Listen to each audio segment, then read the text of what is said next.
GMOs are a hot topic in today's nutritional scene. Many companies proudly advertise their GMO-free products, and organizations such as Greenpeace caution that the overuse of GMOs could turn the environment into a giant genetic experiment by commercial interests. Many consumers are wary of eating what they assume to be unnatural and possibly dangerous food. But what actually are GMOs? GMO stands for Genetically Modified Organism, and is used to describe any organism that has somehow had its genes manipulated in an unnatural way. GMOs can be plants or animals and are usually discussed in modern society in the context of food. Genetically modified crops can be more resistant to drought, less susceptible to pests, or easier to grow. They represent an amazing tool for changing the world for the better. But are people aware of these benefits? I think they can be harmful for developing systems like babies, developing children who are relying on foods for their nutrients and things like that. It seems a little bit unnatural to have these modified things in the diet.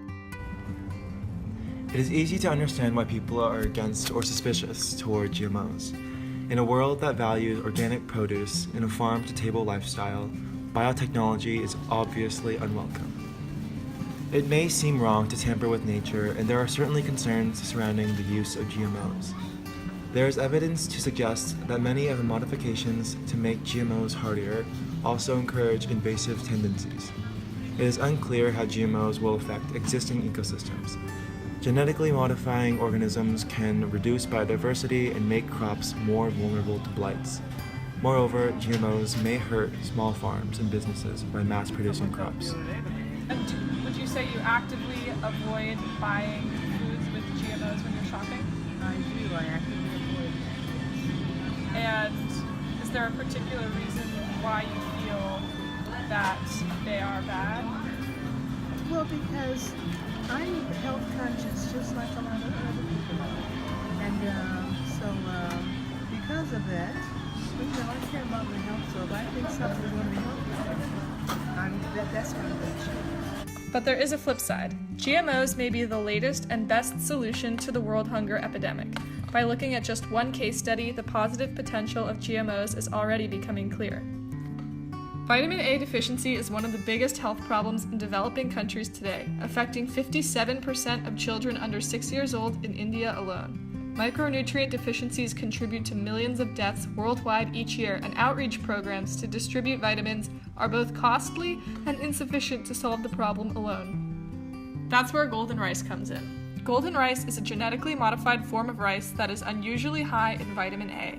The rice can be grown by struggling populations, making it more sustainable and accessible than medical outposts. Its distinctive golden color sets it apart from ordinary rice and makes unwanted plants immediately obvious in the environment. Not only is golden rice an amazing new tool, but GMOs in general may help populations with adverse growing conditions. South Africa, for instance, has adopted a form of insect-resistant maize to increase annual yields. For developing countries, GMOs may improve the productivity of small farms and bring more food to an area. Even here in America, GMOs are important to furthering social justice. Communities of lower income and minority residents have less access to healthy food retailers. Communities of color and of lower income citizens may face higher rates of not only type 2 diabetes, but also other chronic diseases such as obesity and heart disease. Statistics show that for every affluent community member that suffers from diabetes, people of color are 1.5 times more likely to suffer from that disease. This may be shown, for instance, in a higher rate of unhealthy food retailers, such as fast food restaurants, and/or a lack of produce in the area. Especially amid skyrocketing healthcare costs, public policies should make healthy food more available, accessible, and affordable for lower-income communities and communities of color, and the use of GMOs could play an important role in expanding access to healthy produce rather than fast food restaurants within underprivileged communities. The following testament by Mary Turner, a resident of Louisville, Kentucky living at the poverty line, proves how dire the need for accessible food is. Turner says, "You have to eat what fits your budget. So when you get these frozen meals, a family size, and they're $1.99 and you can feed 4 people with it, versus maybe 4 apples with $4, what's your choice going to be?" As a society, our focus on fully natural food is a privilege born of our affluence. In places where food is scarce, however, GMOs represent hope for the future, and it's important that we recognize their use as tools in a better tomorrow.